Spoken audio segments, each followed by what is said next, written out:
તો અમેરિકામાં હિન્દુ મંદિર પર થયેલા હુમલાની ઘટનાને એકલધામના મહંતે વખોડી છે। આ સમગ્ર ઘટનાને મહંતે વખોડી છે અને કહ્યું છે કેલિફોર્નિયાના ચર્નો હિલ્સના મંદિરમાં જે તોડફોડ થઈ છે, કચ્છના એકલધામના મહંત દેવનાથ બાપુએ આ સમગ્ર ઘટનાને વખોડી છે। આ ઘટના ખૂબ જ દુઃખદ અને દુર્ભાગ્યપૂર્ણ છે તેવું દેવનાથ બાપુએ કહ્યું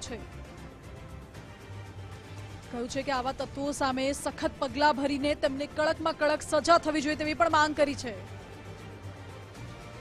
અમેરિકાના કેલિફોર્નિયા શહેરમાં હિન્દુ મંદિર ઉપર અરાજક તત્વો દ્વારા હુમલો કરવામાં આવ્યો છે।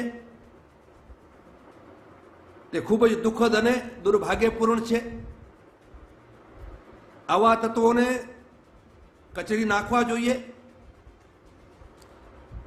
ભારતની નરેન્દ્ર મોદી સરકારે આ ઘટનાને કડક શબ્દોમાં વખોડી છે અને માંગ કરી છે આવા અરાજક તત્વો સામે સખ્ત પગલાં ભરી અને કડી સજા કરવાની માંગ કરી છે।